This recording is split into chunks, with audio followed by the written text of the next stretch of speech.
NATO's ambassadors met in an emergency session to discuss how best to respond to the escalating crisis. The language was strong. Despite Moscow's hollow denials, it is now clear that Russian troops and equipment have illegally crossed the border into eastern and southeastern Ukraine.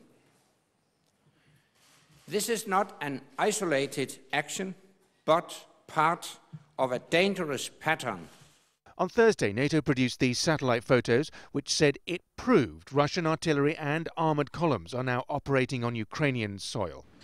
In Kiev, Ukraine's Prime Minister upped the stakes, saying he was now asking Parliament to back a possible bid to one day join NATO, a move which will further infuriate Moscow. The government of Ukraine would like to ask Parliament to consider the law on abandoning Ukraine's non-aligned status and reintroducing Ukraine's course toward becoming a member of NATO. It was Ukraine's desire to form closer ties with the European Union that started this whole crisis. If a NATO member is attacked, other members are obliged to respond militarily.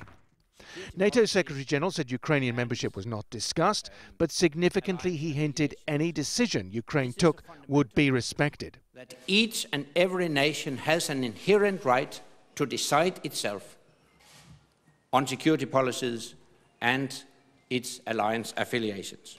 In Moscow, the Russians are still denying everything. On Friday, it was the Foreign Minister Sergei Lavrov's turn. He poured scorn on NATO's accusations. From the very beginning of this, we have been blamed for everything. So it's not the first time that we hear all sorts of conjecture. And not once have facts been presented to us. There have been reports of photographs from space showing Russian troops. But as it turned out, it was a computer game, and the images were taken from there.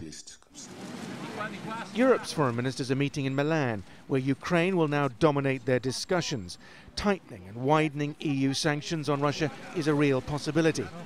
EU leaders will take up that issue at their summit on Saturday in Brussels, where they will also express their support by hosting Ukraine's President Petro Poroshenko. Simon McGregor-Wood, Al Jazeera.